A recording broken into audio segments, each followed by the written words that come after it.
तमेक स्वरूपम प्रकृति विकृति शून्यो नित्यमानंदमूर्तिम् विमल परमहंसं रामकृष्णं भजामः।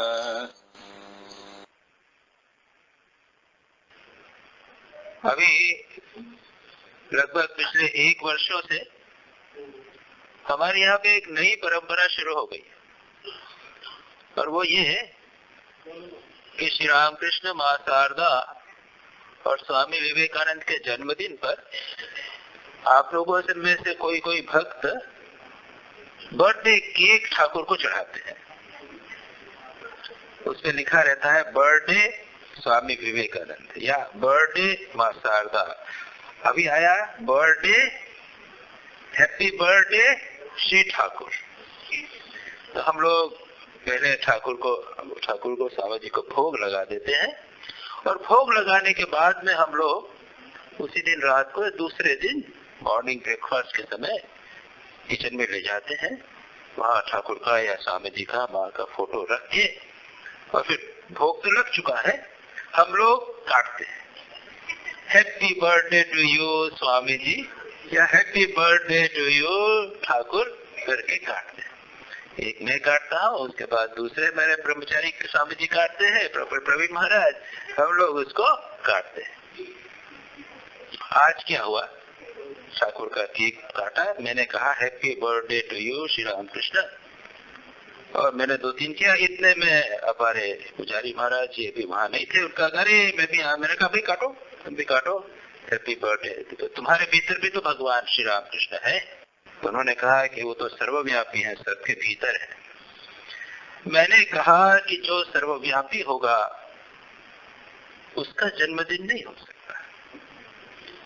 जन्मदिन तो जो सर्वव्यापी है वो जब सीमित होकर आएगा, देश काल और नाम रूप की सीमा में आएगा, तभी उसका जन्मदिन हो सकता है, तभी वो जन्म लेता है और तभी मरता है। नहीं तो जो सर्वव्यापी है, अखंड अनंत है, उसका जन्म नहीं होता। जब वे देश काल ऐतिहासिक और भौगोलिक सीमा में बद्ध हो जाते हैं, तभी हम उनका जन्मदिन मना सकते हैं। तो आज हम उस श्री रामकृष्ण भगवान का जन्मदिन बना रहे हैं जो सच्चिदानंद है, सर्वव्यापी है, जिसको स्वामी विवेकानंद कहते हैं निर्गुण और फिर कहते हैं गुणमय। खंडन भव बंधन जग वंदन वंदितोमाय निरंजन नर रूपधर निरंजन, अंजन रहित हो, नर रूप धरा है, तुम निर्गुण हो और गुणमय हो। और क्या कहते हैं, नमो नमो प्रभु वाक्य मनातीत। प्रभु तुम वाक और मन के अतीत हो। जदो वाचो निवर्तन्ते वह प्राप्य मनसा सह। उपनिषदों में कहा गया है ब्रह्म के बारे में, आत्मा के बारे में, जो क्या है, जहाँ से वाणी और मन निवर्तन्ते आ जाते, उनका वर्णन नहीं कर सकते। अवांग मन से गोचर, वाणी और मन के जो अगोचर है। नमो नमो प्रभु वाक्य मनातीत। फिर भी मन वचन एकाधार, ये ब्रह्म का ही वर्णन है, याद रखिए, मन वचन एकाधार। और ये ब्रह्म हम पर कृपा करने के लिए, जिससे हम मन और वाणी से सीमित है, जो हम नाम रूप के से बियॉन्ड जा नहीं सकते, नाम रूप से परे हम जो नहीं जा सकते, हमारा मन सीमित है, मन के द्वारा ही हम प्रकट करने चाहते हैं, भगवान को पकड़ना चाहते हैं मन और वचन से, जो मन और वचन उनको प्राप्त नहीं कर सकते। तो भगवान कृपा करके वही सच्चिदानंद भगवान एक रूप धारण कर लेते हैं, एक नाम और रूप धारण कर लेते हैं, जिससे हम अपने सीमित मन और वाणी के द्वारा उनको ग्रहण कर सकें। और आज के दिन उन्हीं एक परब्रह्म परमात्मा ने, सच्चिदानंद ने राम कृष्ण नामक नाम धरा था और एक रूप धरा था, जिस रूप को आप देख रहे हैं और जिसके हमने नामों का उच्चारण अभी किया। लेकिन याद रखिए, उद्देश्य क्या है इसका? उद्देश्य यह है कि हम इस नाम रूप की सहायता से, सीमित रामकृष्ण की सहायता से, उनकी लीला का चिंतन करते करते उन्होंने एक रूप धारण किया और उसके बाद में जन्म लिया। जन्म लेकर बड़े हुए, बच्चे हुए, कामार पुकुर में उन्होंने जीवन यापन किया। 5 वर्ष की उम्र में पिता की मृत्यु हो गई। उसके बाद अपने भाई के साथ में कलकत्ता में आ गए, किशोरावस्था में आकर कलकत्ता में वो काली मंदिर में पुजारी हो गए। वहां पर साधना के द्वारा भगवत दर्शन किया। उसके बाद उनके पास भक्त आने लगे, उनको उपदेश दिया। उसके बाद काशीपुर बागान में आ गए, गले का कैंसर हुआ और उसके बाद में उन्होंने जो पंच भौतिक शरीर धारण किया था कामार पुकुर में, चंद्रामणि देवी और क्षुदिराम जी को माता पिता माना था, वह 5 भौतिक शरीर उन्होंने त्याग दिया। ये लीला की। इस लीला के माध्यम से उद्देश्य क्या है? इस नाम रूप और लीला के माध्यम से हम उसके परे जाएं, जो सच्चिदानंद स्वरूप है उनको प्राप्त करने का, समझने का, उनके साथ एक होने का प्रयत्न करें। इसका उल्लेख रामचरितमानस में ही मिलता है, बड़ा मजेदार उल्लेख। भगवान राम जंगल में जब गए तो वाल्मीकि के आश्रम में पहुंचे, वाल्मीकि ऋषि के आश्रम, और उन्होंने परस्पर जो आदर सत्कार, उन्होंने इनको प्रणाम किया, इन्होंने इनको प्रणाम किया। उसके बाद में राम ने पूछा कि भगवान, मैं 14 वर्ष मुझे वनवास में रहना है, पिताजी की आज्ञा है, आप एक ऐसा स्थान बताइए कि जहां पर मैं प्रसन्नता से रह सकूं, ऋषि मुनियों को किसी प्रकार का कष्ट न होवे, ऐसा एक स्थान बताइए। वाल्मीकि हम लोगों जैसे नहीं थे, हम लोग नाम रूप के द्वारा बंध हैं, वाल्मीकि ऋषि थे, याद रखिए। उन्होंने कठोर तपस्या की थी, आप जानते हैं। वे तो एक पहले रत्नाकर नामक डाकू थे, फिर नारद आदि ऋषियों की कृपा से कठोर तपस्या की, उनके शरीर पर वाल्मीकि बन गया था और अंत में वो ब्रह्मज्ञ हुए। उन्होंने क्या कहा? हंसते हुए कहा, राम, तुमने जो प्रश्न पूछा है इसका उत्तर तो बड़ा कठिन है। पहले तो ये बताओ कि तुम कहाँ नहीं हो। तुम ये बता दो कि जहां नहीं हो मैं वहां तुमको बता दूंगा वहां रहो। तुम तो सर्वव्यापी हो, सर्वज्ञ हो, सर्वत्र विद्यमान हो। राम मुस्कुरा कर रहेगा, चुप रहे, क्या जवाब दे? इन्होंने तो मेरे को पकड़ लिया, जान लिया। श्री रामकृष्ण के साथ भी ऐसी बात होती थी। उनके भक्त लोग उनके पास रहते थे। श्री रामकृष्ण कहते हैं, बड़े गले में कैंसर हो रहा है, बहुत दर्द हो रहा है। हरि भाई जो से उनके शिष्य, जो आगे चलकर स्वामी तुरायानंद हुए, हरि भाई कहते हैं, आपको दर्द नहीं हो रहा, मैं जानता हूं। क्या बोलता है रे, इतना दर्द होता है, खा भी नहीं सकता। याद रखिए, ऐसी स्थिति हो गई थी कि श्री रामकृष्ण को निगलने में भी तकलीफ होती थी। गले में, लेरिंग्स में कैंसर हो गया था और फेरिंग्स में भी हो गया था, खाने की नली, सांस की नली हो गया। 2 बार 3 बार हरि ने कहा कि नहीं, मैं जानता हूं आपको कष्ट नहीं है। तो श्री रामकृष्ण क्या कहते हैं, अरे ये साले ने मुझे पकड़ लिया, मेरे को समझ लिया। वो जान गया कि श्री रामकृष्ण की देह और मन के द्वारा, देह नाम रूप के द्वारा सीमित नहीं। इसी प्रकार से भगवान राम चुप रह गए, कुछ नहीं बोले।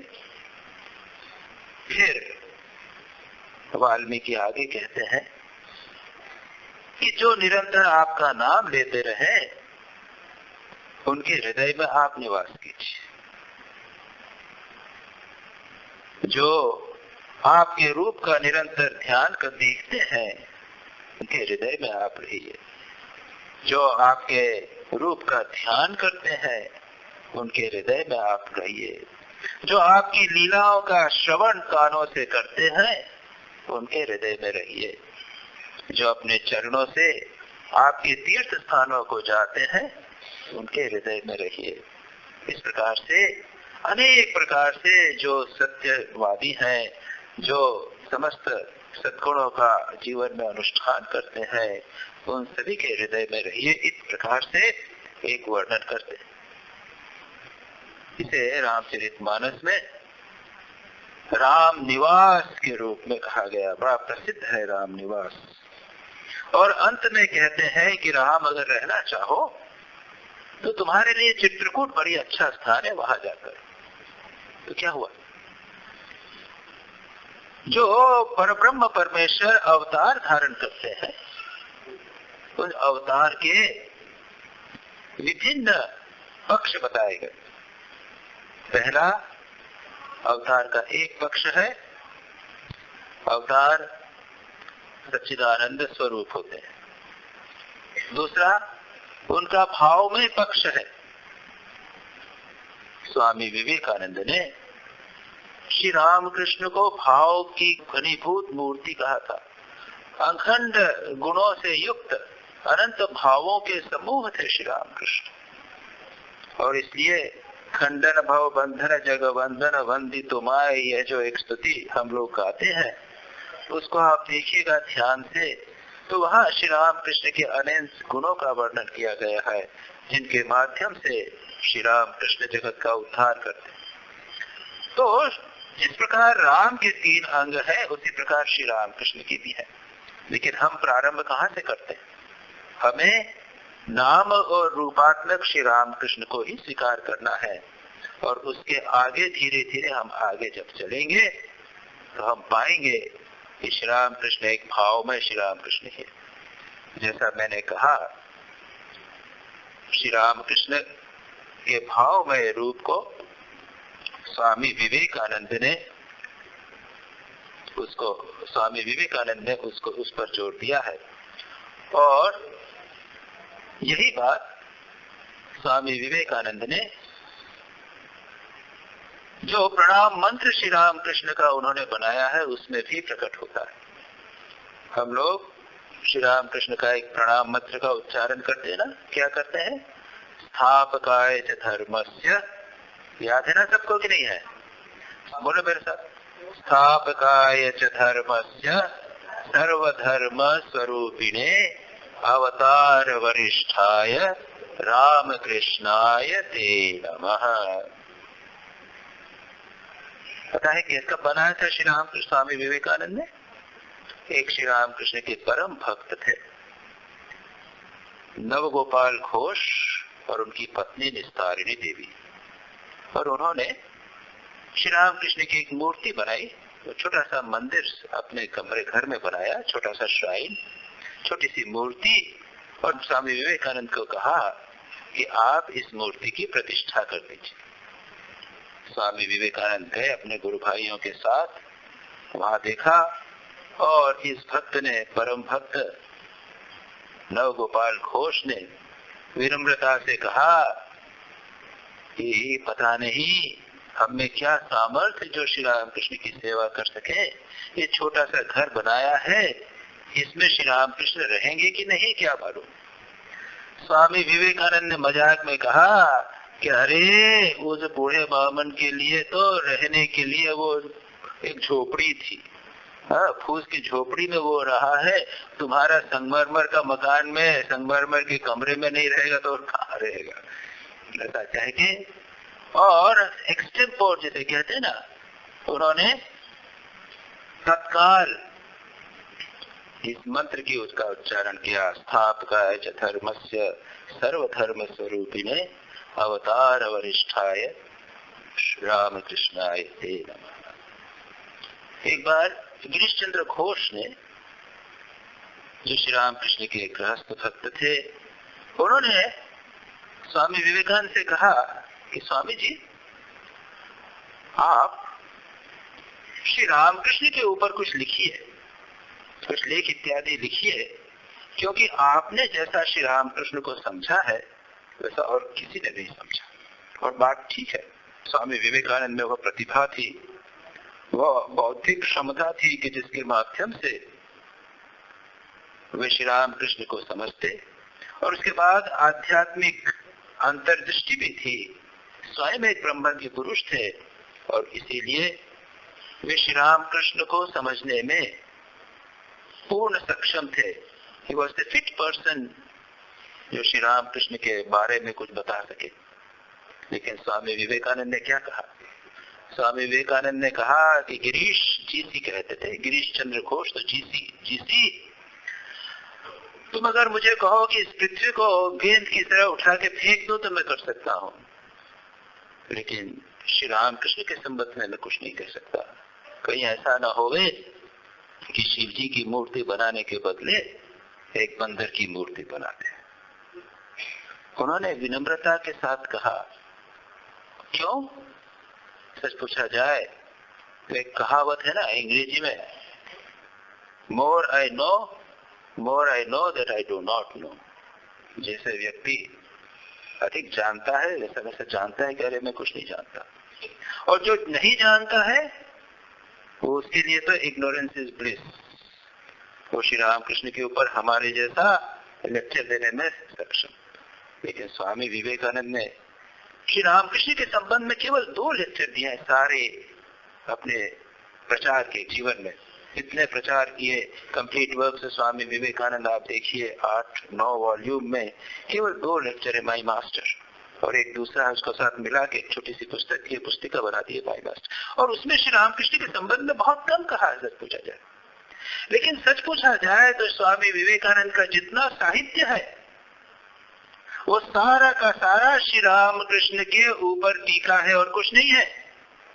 और इसीलिए हम लोग कहते हैं कि श्री रामकृष्ण वचनामृत को पढ़ने के पहले स्वामी विवेकानंद का साहित्य अच्छी तरह पढ़ना चाहिए। दुर्भाग्य यह है कि इस बात को लोग नहीं समझते, स्वीकार नहीं करते। वचनामृत पढ़े जाते हैं, ग्रहण ही नहीं कर पाएंगे श्री रामकृष्ण को जब तक स्वामी विवेकानंद को नहीं ठीक से पढ़े। तो स्वामी विवेकानंद का साहित्य श्री रामकृष्ण के ऊपर एक टीका मात्र है। और यही नहीं, उसके अतिरिक्त भले ही स्वामी विवेकानंद ने श्री रामकृष्ण के ऊपर कोई लेक्चर न दिया हो, लेकिन पहला तो यह एक प्रणाम मंत्र बनाया है जो अत्यंत सारगर्भित है, जिसके ऊपर चर्चा हम आज करेंगे। दूसरा, खंडन भव बंधन आरती श्री रामकृष्ण के प्रति की है, उसका हम रोज पाठ करते हैं। और तीसरा, आटन चंडाला प्रतिहत रयो नरदेव स्तोत्र की रचना की है। ये 3 रचनाएं कम से कम स्वामी विवेकानंद ने श्री रामकृष्ण के संबंध में की है। और अगर हम उसका एनालिसिस करें तो हमें श्री रामकृष्ण के संबंध में स्वामी विवेकानंद क्या कहते थे वो समझ में आ जाएगा। तो आज हम थोड़ा सा संक्षेप में जो प्रणाम मंत्र है उस पर विचार करते हैं। और यह जानना चाहिए हमको, क्योंकि हम सुबह शाम उसको रोज पाठ करते हैं, स्थापकाय च धर्मस्य, ठाकुर को प्रणाम करते हैं तो ये करते हैं। अरे ये क्या है, उसका अर्थ क्या है, थोड़ा समझो तो। क्या कहा है? किसको प्रणाम करता हूं? ते नमः अवतार वरिष्ठाय रामकृष्णाय, ते रामकृष्ण तुम्हें प्रणाम। और 3 विशेषण श्री रामकृष्ण के लिए लगाए हैं। पहला है धर्म के संस्थापक, स्थापकाय च धर्मस्य। धर्म का अर्थ क्या, थोड़ा समझना पड़ेगा। हम धर्म का अर्थ क्या लेते हैं? हिंदू धर्म, ईसाई धर्म, इस्लाम धर्म, सिख धर्म, वो भी है, सर्वधर्म स्वरूपिणी में वो बात आ जाएगी। लेकिन धर्म का एक गहरा अर्थ है। महाभारत में परिभाषा करते हुए धर्म के बारे में कहा गया है, धारणा धर्म मित्याहु धर्मो धारयते प्रजा, यह धारण संयुक्त स धर्म इति निश्चय। धर्म शब्द ध्री धातु से संस्कृत में बना है, जिसका अर्थ है धारणा। धारणा करना यानी किसी वस्तु को, व्यक्ति को, विचारों को धारण करके रखना, समझे ना। To sustain.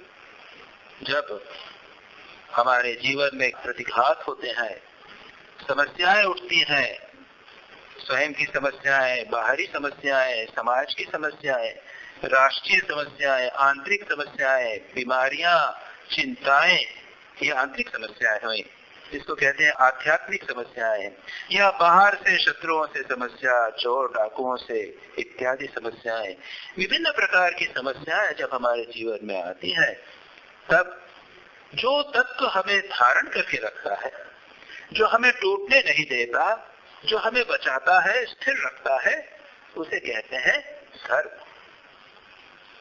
और ये कौन सा तत्व है? एक सबसे महत्वपूर्ण वस्तु, वह तत्व जो हम सभी को धारण करके रखता है, हमें संबल प्रदान करता है, खूंटे जैसा, जिसको हम पकड़कर घात प्रतिघात को झेल सके, वह है विश्वास, फेथ। और धर्म की इंग्लिश परिभाषा में भी इसको महत्व दिया गया है। इंग्लिश में धर्म को कहते हैं रिलीजन। रिलीजन का अर्थ क्या है? A system of faith in a god और सुपर ह्यूमन एजेंसी। भगवान में विश्वास या भगवान से संबंधित कुछ अतीन्द्रिय, अतिमानवीय वस्तु के स्पर्श में विश्वास, यह है धर्म का मूल। ये स्वीकार किया लोगों ने इंग्लिश डिक्शनरी के अनुसार। तो श्री रामकृष्ण ने क्या किया? आज का जमाना विश्वास का जमाना नहीं है। लोग किसी चीज में विश्वास नहीं करना चाहते, कहते हैं कि ये सब ईश्वर विश्वर कुछ नहीं है। विज्ञान कहता है कि हमने सब एक्सपेरिमेंट करके देख लिया कि ईश्वर जैसी कोई चीज नहीं है, हमको बताओ, हम देखना चाहते हैं। ये धर्म जो है, ये पंडों ने अपने स्वार्थ के लिए बना रखा। ये आज का युग कहता है विश्वास का युग नहीं है, विश्वास को तोड़ने की बात है सर्वत्र। और विज्ञान डंडा लेके आता है कि हम नहीं विश्वास करेंगे, जब तक ईश्वर को नहीं देखेंगे तब तक नहीं विश्वास करेंगे। हमने एटम को देखा है इसलिए विश्वास किया, नहीं तो नहीं विश्वास करते। जो भी है उसका प्रमाण होना चाहिए, नहीं तो हम स्वीकार नहीं करते। विश्वास नहीं, सत्य होना चाहिए, प्रमाण होना चाहिए। और श्री रामकृष्ण ने क्या किया? ये प्रमाण हमें प्रस्तुत किया है। इसी विश्वास को उन्होंने सत्य की, प्रमाण की, कहना चाहिए प्रमाण के आधार पर प्रस्तुत किया। तो उन्होंने, जब स्वामी विवेकानंद ने पूछा कि क्या ईश्वर को आपने देखा है, श्री रामकृष्ण ने कहा हाँ, ऐसा देखा है जैसा मैं तुझे देखता, उससे भी स्पष्टतर रूप से देखता हूं। ईश्वर पर विश्वास को उन्होंने दृढ़ किया। अब कोई व्यक्ति कहे कि महाराज बोलने से क्या होता है, हमको दिखा देना। श्री रामकृष्ण तो स्वामी विवेकानंद को दिखाना चाहते थे, सबको दिखाने के लिए तैयार है। स्वामी विवेकानंद तैयार थे क्या? उनको जब स्पर्श किया, ईश्वर दिखाने लगे तो चिल्ला उठे, आप क्या कर रहे हैं? स्वामी ब्रह्मानंद जी, उनके शिष्य, उत्तम अधिकारी, कहा मेरे को दर्शन वर्शन नहीं होते, आप कहते हैं ईश्वर के दर्शन होते हैं, मैं माँ काली का दर्शन करना चाहता हूँ, दिखाइए ना। बैठे हुए हैं एक मंदिर में, अचानक ज्योति निकली, घबरा के भाग गए। श्री रामकृष्ण ने कहा तू तो दर्शन करना चाहता था, अब भागा क्यों? सच पूछा जाए तो हम लोगों के लिए यह प्रत्यक्ष प्रमाण बहुत दूर की बात है, याद रखिए। अप्रोक्ष अनुभूति, भगवान का अनुभूति बहुत दूर की बात है। आज के युग में हमारे लिए श्री रामकृष्ण ने कहा कि देखो मैंने करके देखा है, ईश्वर है। एक बड़ी मजेदार बात है, स्वामी ब्रह्मानंद जी श्री रामकृष्ण के शिष्य थे और उनके एक शिष्य और सेवक थे स्वामी निर्वाणानंद जी। निर्वाणानंद जी काशी में थे और उन्होंने एक पत्र लिखा स्वामी ब्रह्मानंद जी को। याद रखिए, स्वामी ब्रह्मानंद जी ब्रह्मा के पुरुष, ईश्वर का दर्शन किया। उन्होंने पत्र लिखा स्वामी ब्रह्मानंद जी को कि पता नहीं ईश्वर है कि नहीं है। दूसरे डाक से एक डायरेक्ट पत्र उनके पास आया ब्रह्मानंद जी का। उस पत्र में लिखा था, पत्र मिलते ही तत्काल बेलूर मठ आ जाना। गुरु का आदेश, इमीडिएटली बेलूर मठ गए। जैसे वो पहुंचे कि भाई पत्र लिखा, कोई सीरियस बात होगी, जाकर प्रणाम किया। स्वामी ब्रह्मानंद जी कहते हैं तुम्हारा दिमाग खराब हो गया है क्या? क्यों महाराज, तुमने जो लिखा है क्या ईश्वर है कि नहीं है? अरे ईश्वर नहीं होता तो हम जीवित क्यों हैं? इन लोगों के लिए ईश्वर की अनुभूति साक्षात थी। ऐसे देखते थे जैसे हम एक दूसरे को देखते हैं, ऐसी बात करते। लेकिन श्री रामकृष्ण ने हम लोगों के लिए क्या किया? उसको देखकर करके ये सिद्ध कर दिया कि ईश्वर है, अब विश्वास कर लो। ये विश्वास की बात, ईश्वर में विश्वास करो। यह है ईश्वर, ईश्वर को पाया जा सकता है। जीवन का उद्देश्य यह है ईश्वर को प्राप्त करना। उसके साथ श्री रामकृष्ण ने ईश्वर को प्राप्ति के विभिन्न उपाय हैं, उनके बारे में भी हमारे मन में संशय उठ सकता है। ईश्वर को प्राप्ति के बहुत सारे उपाय, कौन सा उपाय सत्य है? श्री रामकृष्ण ने सब उपायों से, सब मार्गों से जाकर ईश्वर को प्राप्त किया। हिंदू धर्म की विभिन्न शाखाओं की साधना की, इस्लाम धर्म की साधना की, ईसाई धर्म की साधना की, तंत्रों की, वेदांत की, सबकी साधना करके क्या सिद्ध किया? जो तो मत तो पथ, जितने मत है उतने पथ है। तुम लोग विश्वास करो, तुम लोग सब एक साथ नहीं कर सकोगे। तुम मेरी बात मानो, मैंने करके देखा है। इस मार्ग से जाओ तो तुम उसको प्राप्त कर लोगे।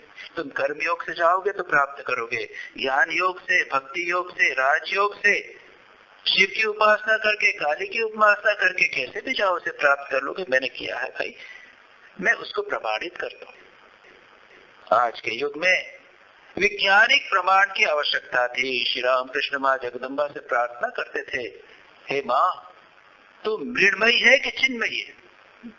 तू मिट्टी की बनी हुई है या चैतन्य की बनी हुई है? ये तो पत्थर की है तू, तेरे पीछे इसके कोई एक सत्ता है क्या? चैतन्य सत्ता है क्या? यदि है तो प्रकट कर। तूने कमलाकांत और राम प्रसाद को तूने दर्शन दिए, मुझे क्यों नहीं दर्शन देती? वैज्ञानिक भी यही कहता है। वैज्ञानिक कहता है कि यह जो वस्तु है इसके पीछे क्या रियलिटी है, एटम है, मॉलिक्यूल है, क्या है, स्टील कैसे बना हुआ है। वैज्ञानिक पर जानना चाहता है कि अंदर क्या है, उसकी वास्तविक सत्ता क्या है। और विज्ञान आज कहाँ पहुंचा है?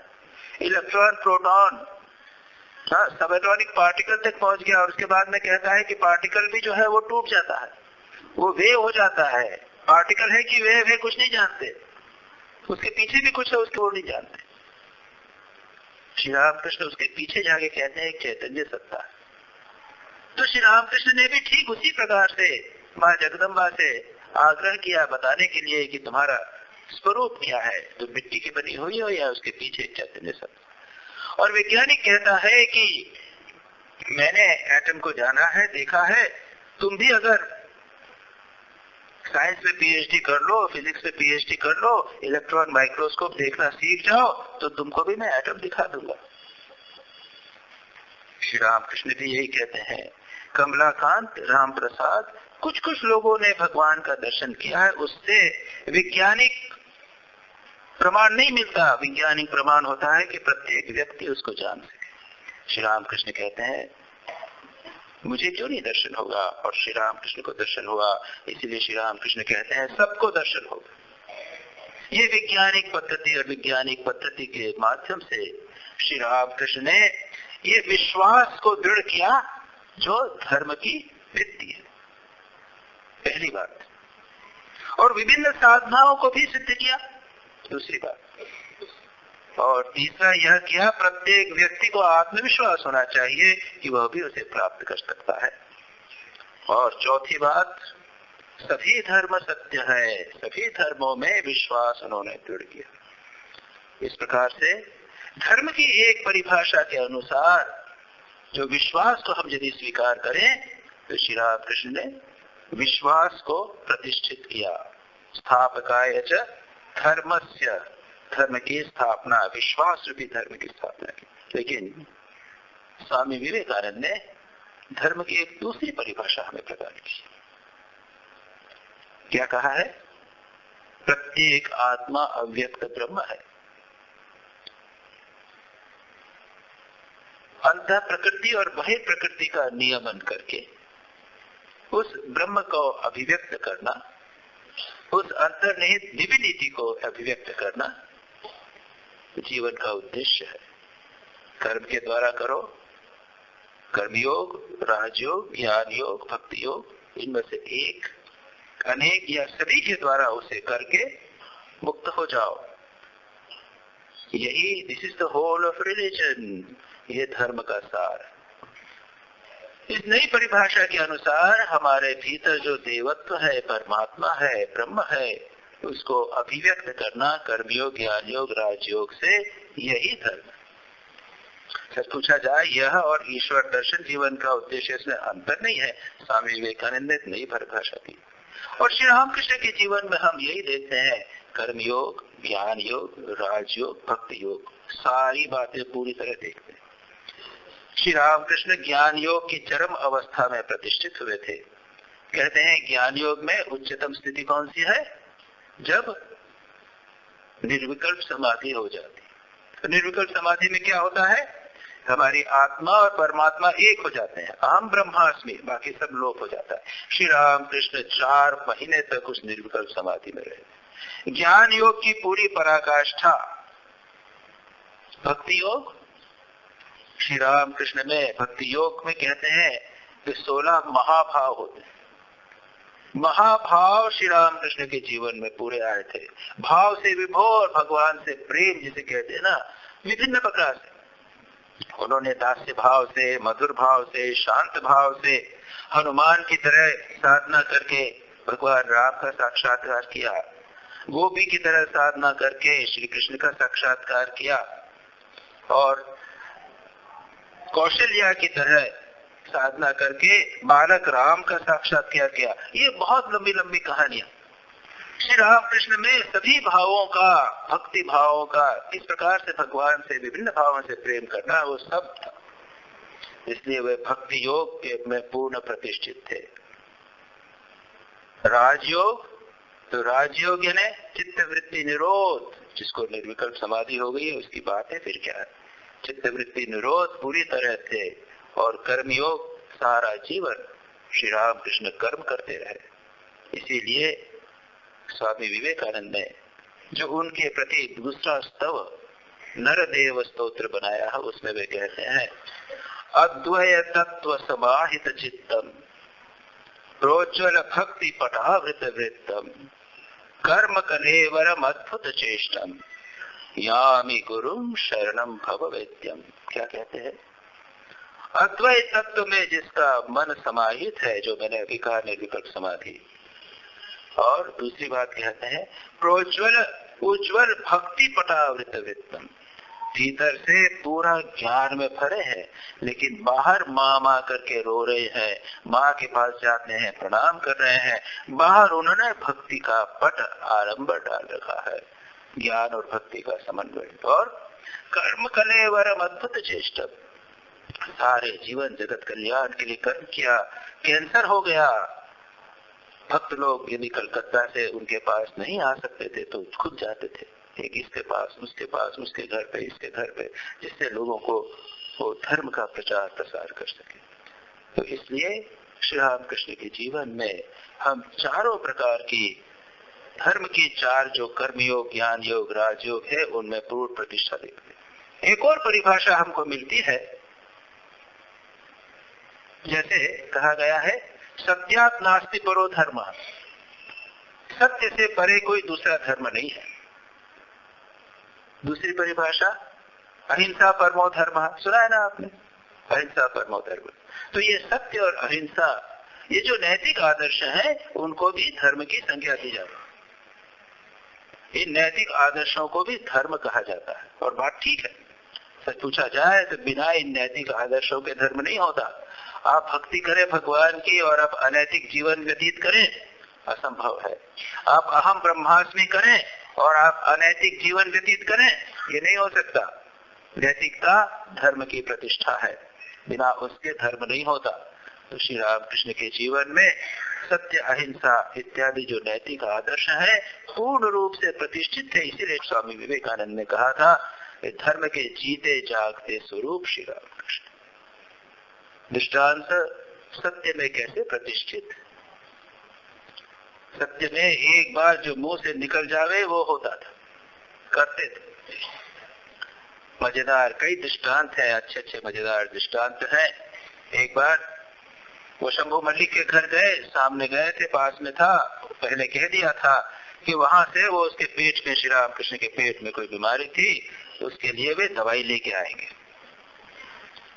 वो बात में भूल गए। जब शंभू मलिक अंदर चले गए, शंभू मलिक से लेके आना था, तो क्या करें, उन्होंने दूसरे किसी व्यक्ति से ले लिया। बात तो गलत हो गई, शंभू मलिक से लेना था, दूसरे से ले लिया, ये तो झूठ हुआ। श्री राम कृष्ण जब लौटने लगे तो रास्ता दिखे नहीं, जा नहीं पा रहे, लड़खड़ा रहे। वो वापस गए और जब वो अंदर डाल दी तब बचे, तब उनको फिर रास्ता दिखा। श्री राम कृष्ण कभी कभी मजाक करते हुए कहते थे, कभी मेरे मुंह से निकल जाए। एक बार किसी के भक्त के यहाँ खाना खाने के लिए गए, भक्त के यहाँ गए और वहां पे उत्सव था, भंडारा था, गए वहां पे। इसके पहले श्री राम कृष्ण ने बोल दिया था कि मैं पूरी नहीं खाऊंगा, उनके मुंह से निकल गया पूरी नहीं खाऊंगा। तो वहां क्या गए, श्री राम कृष्ण मजाक करते हुए कहते हैं, मैं बोल दिया था ना पूरी नहीं खाऊंगा, तो मिठाई खा के ही मेरे को पेट भरना पड़ा, पूरी नहीं खाया। कई ऐसे दृष्टांत हैं कि श्री राम कृष्ण सत्य में ऐसे प्रतिष्ठित थे कि एक बार मुंह से निकल जाए तो उसके अनुसार काम करते थे, अन्यथा नहीं। अहिंसा में ऐसे प्रतिष्ठित थे कि दूसरे की पीड़ा अपनी पीड़ा प्रतीत होती थी। यह अहिंसा की चरम अवस्था है। एक आदमी घास पर चल रहा है, श्री राम कृष्ण को अपने सीने के ऊपर लगा कि वो मेरे सीने पे चल रहा है।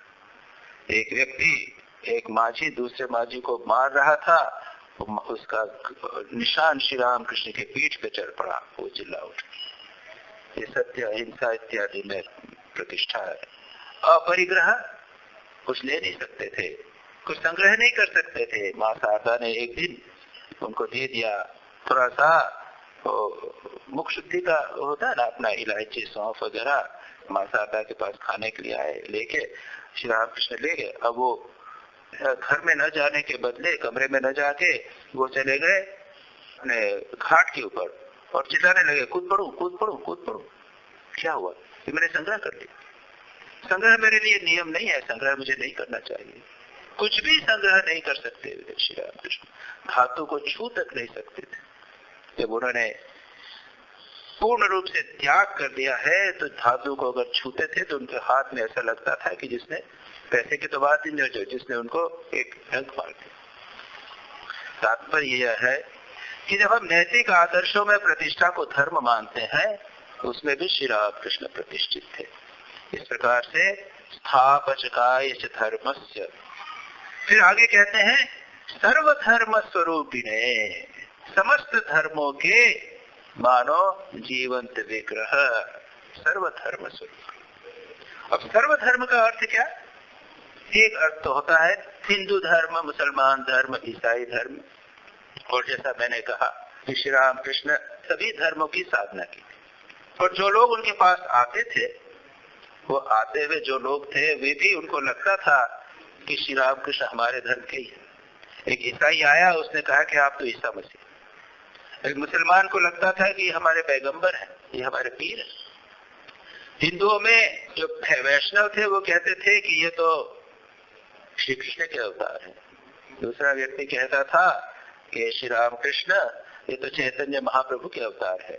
तात्पर्य यह है कि सभी धर्म मानो उनमें मूर्त हो गए थे। इसके अतिरिक्त एक गहरा भाव यह भी है, और वो ये है कि याद रखिए, ये जो हिंदू, इस्लाम इत्यादि तो धर्म है, अब दृष्टांत के लिए ले लीजिए कि हिंदू धर्म, तो हिंदू धर्म की कितनी शाखा है?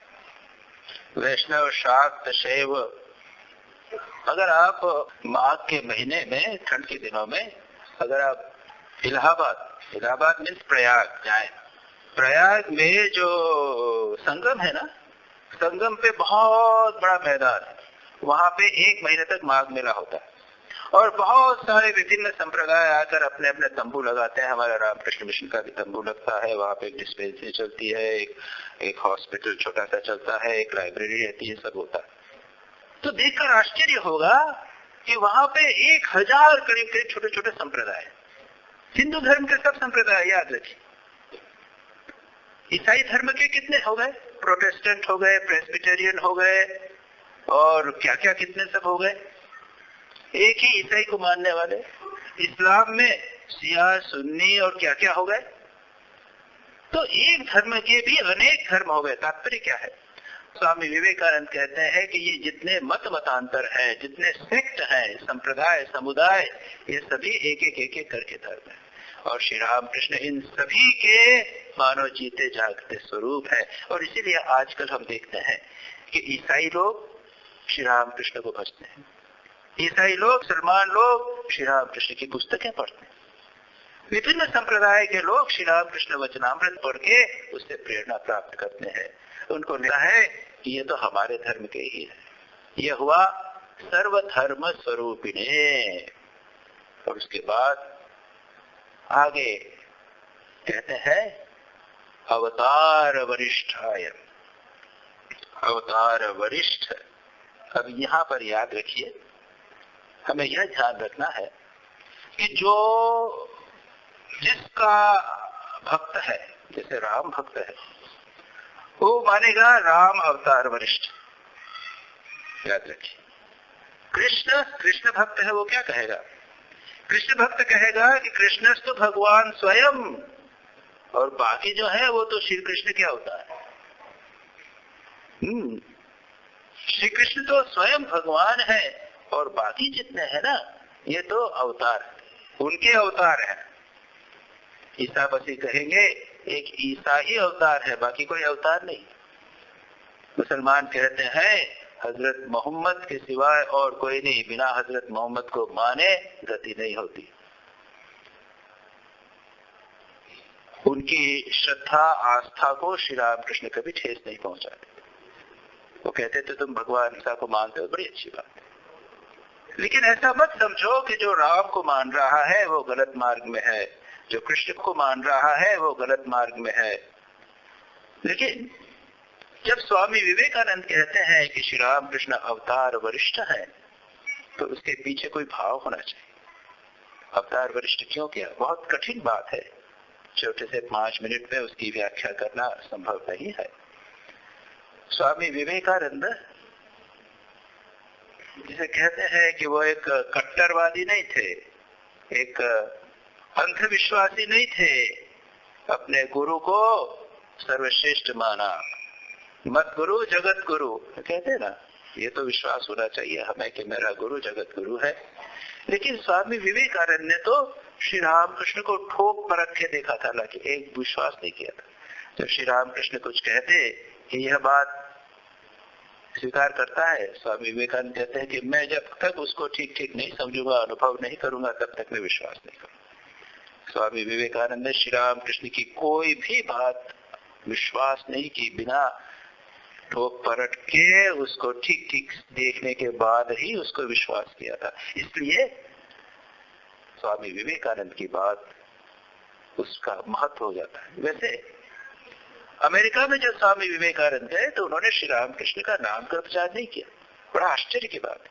एक और तो श्री रामकृष्ण को वे अवतार वरिष्ठ कहते हैं, और दूसरी ओर उनके नाम का प्रचार नहीं करते, उनके व्यक्तित्व का प्रचार नहीं करते। अमेरिका में जाकर उन्होंने केवल सिद्धांतों की बात की, प्रिंसिपल की बात की। उनके अनुसार श्री रामकृष्ण एक व्यक्तित्व नहीं है, ही इज ए प्रिंसिपल। वो मुख्य आदर्शों के घनीभूत विग्रह है। वेद स्वरूप श्री रामकृष्ण, वेदों के जो सिद्धांत है उनके घनीभूत विग्रह श्री रामकृष्ण। एक और तो यह है, और भारत में आकर जब लोगों से मिले तब लोगों ने कहा कि महाराज आप वहां गए, आपने श्री रामकृष्ण के नाम का प्रचार नहीं किया। उन्होंने कहा है कि तुम क्या मुझे मूर्ख समझते हो? वे लोग वहां पे नाम नहीं सुनने वाले हैं, कोई व्यक्ति को नहीं मानने वाले हैं, उनको आदर्श देंगे, और जब वे देखेंगे कि इस व्यक्ति में वे आदर्श है तो उन्हें वे स्वीकार करें। लेकिन फिर भी स्वामी विवेकानंद जब श्री रामकृष्ण को अवतार वरिष्ठ मानते हैं तो इसके पीछे अवश्य कोई कारण होगा। और वह कारण जहां तक मैं समझता हूं वो यह है कि श्री राम कृष्ण समस्त सत्व गुणों के अवतार हैं। पहले के जितने भी अवतार देखे उनमें किसी में रजोगुण की अधिकता होगी। राम उन्होंने युद्ध किया, श्री कृष्ण ने तो बहुत सारी लीलाएं की, लेकिन श्री राम कृष्ण विशुद्ध सत्वगुण के अवतार। अन्य लोगों में रजोगुण और सत्वगुण का मिश्रण रहा हो, लेकिन श्री राम कृष्ण में विशुद्ध सत्वगुण था। इसलिए सच पूछा जाए तो श्री राम कृष्ण को समझना भी अत्यंत कठिन है। कोई ऐश्वर्य प्रतीत नहीं होता, बाहर से बिल्कुल सामान्य दिखाई देते हैं, और जब हम धीरे धीरे उनके निकट जाते हैं तब देखते हैं कि ये सामान्य दिखाई देने वाला व्यक्ति, बाप रे, उसमें कैसी महान शक्ति है।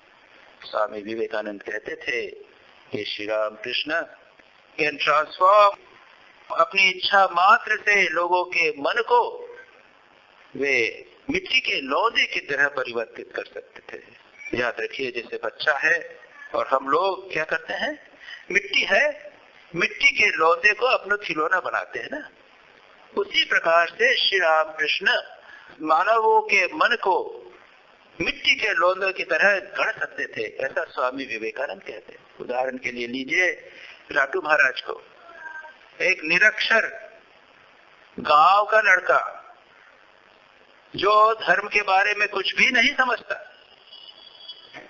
कुछ भी नहीं जानते थे, लाटू महाराज धर्म के संबंध में केवल श्री राम कृष्ण के पास आए और काहे के लिए आए, मैं नौकर हूं, आपका सर्वेंट रहूंगा, आपकी सेवा करूंगा।